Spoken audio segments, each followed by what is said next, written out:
સાબરકાંઠા જિલ્લામાં સૌથી વધુ શાકભાજીનું વાવેતર થતું હોય છે, ત્યારે અહીંની શાકભાજીઓને રાજ્ય સુધી પહોંચાડવામાં આવે છે, પરંતુ હાલમાં શાકભાજીમાં મંદી જોવા મળતા ખેડૂતો શાકભાજી ફેંકવાની નોબત આવી છે। સાબરકાંઠા જિલ્લામાં સૌથી વધુ શાકભાજીના પાકનું વાવેતર થાય છે અને ફુલાવર, કોબીજ, રીંગણ, ટામેટા, મેથી સહિત અન્ય શાકભાજીનું વધુ પ્રમાણમાં વાવેતર થતું હોય છે, ત્યારે હાલમાં શાકભાજીના પાકમાં મંદી જોવા મળતા ખેડૂતોને લાવવા લઈ જવાનો ખર્ચ પણ નીકળી શકતો નથી। આમ તો મોંઘાદાર બિયારણ, દવાઓ, મજૂરી ખર્ચ અને લાવવા લઈ જવાનો ખર્ચ પણ વધુ હોય છે। વીણામણનો ખર્ચ સહિત થેલીનો ખર્ચ સહિત પેટ્રોલ, ડીઝલ અથવા તો ખેડૂતો સાધન ભાડે કરીને આવે તેનો ખર્ચ એમ મળીને ખેડૂતો શાકભાજીના હોલસેલ માર્કેટમાં લઈને આવે અને અહીં એક થેલીના ફુલાવર, કોબીજ, રીંગણ, મેથી સહિત ટામેટાનો ભાવ તળીએ એટલે કે 3 થી 4 રૂપિયા થઈ જતા ખેડૂતોની હાલત કફોડી થઈ છે। આમ તો શાકભાજી જીવન જરૂરિયાતની વસ્તુ છે કે જેને કારણે ખેડૂતો શાકભાજીનું વાવેતર કરી રહ્યા છે, પરંતુ સરેરાશ શાકભાજીની વાત કરીએ તો હાલ 2 રૂપિયાથી લઈને 5 રૂપિયા ફુલાવર, કોબીજ, મેથી, ટામેટાના મળી રહ્યા છે કે જેને કારણે હાલ તો ખેડૂતોને પોસાય તેમ નથી, જેને લઈ ખેડૂતો શાકભાજી પશુઓને ખવડાવી રહ્યા છે, તો આસપાસના લોકોને આપી રહ્યા છે, તો ઉભા ખેતરમાં પશુઓને ખવડાવી રહ્યા છે।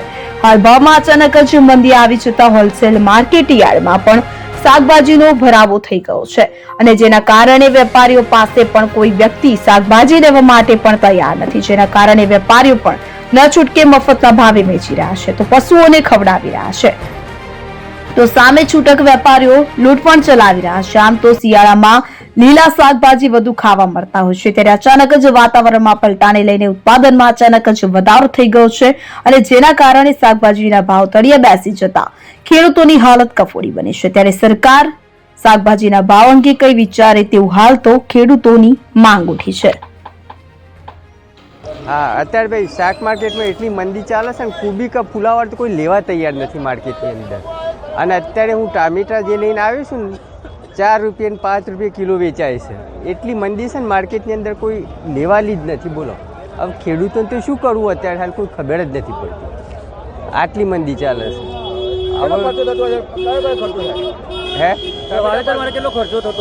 વાવેતર માટે તો 1 વીઘાની અંદર ટામેટાનો ખર્ચો ગણો તો 40-50 હજાર રૂપિયા થાય છે, એના માળવાની સિસ્ટમમાં ને બધું જોવા જતું। હા, અને આ કોબીની અંદર ગણવા જતો લગભગ 25-30 હજારનું ધડું થાય છે। માર્કેટમાં વેચવા ડીઝલ, પેટ્રોલ કેટલું જતું હોય? હવે એ તો અહીંયાથી કાટવાડથી અહીંયા રિક્ષા મોકલે છે, 200 રૂપિયા ભાડું લે છે। હા, અને વીણવાનો તો જુદો ખર્ચો। આ તો ખાલી કાટવાડથી અહીંયા ભાડું જેટલું થાય છે। કેટલા વાગે માલ વેચવા આવ્યા? સવારે લાગે માલ તો સવારે આવી જાય 6 વાગે જેવું। અને ના નુકસાન છે, આ તો શું પોસાય એમ હતું। કેટલો ભાવ મળે તો પોસાય? ભાવ તો હવે સહેજે તમને કહું, ઓછામાં ઓછો 15 રૂપિયાની આસપાસ, જો ટમાટર 15-20 રૂપિયા હોય તો ચાલે। આજે હિંમતનગર શાક માર્કેટના અંદર પુષ્કળ આવક હોવાથી બહુ મંદી જોવા મળી છે। 1 મહિનાથી મંદી ચાલી રહી છે। અમારી ગણતરી એવી હતી કે આ કમૂરતા ઉતરી ગયા પછી જો તેજી જોવા મળશે, પણ અત્યારે હાલમાં બી એવી વિકટ પરિસ્થિતિ છે। આજે ટામેટા ઓછામાં ઓછા 2-2.5 હજાર કેરેટ ટામેટા માર્કેટમાં આવેલા છે। આજે ટામેટા કોઈ લેવાવાળું નથી। ફુલાવર, કોબીની આવક એટલી બધી છે કે જો કે 50 રૂપિયાનું પાઉચ ફુલાવરનું વેચું છું તો બી કોઈ લેવાવાળું નથી। કોબીની બી પરિસ્થિતિ એવી છે, હજી બી આવનારા દિવસમાં હજી 10 દિવસ સુધી મંદી જોવા મળશે। ખેડૂતો માલ કેમ મૂકી જતા રહે છે? અહીંયા કોઈ વસ્તુ વેચાતી નથી એટલે ખેડૂતો અહીંયા કંટાળીને માલ મૂકીને જતા રહે છે। પછી અમારે અહીંયા કાલે બીજા દિવસ બગડી જાય એટલે અમે પશુપાલનમાં આપી દઈએ છીએ।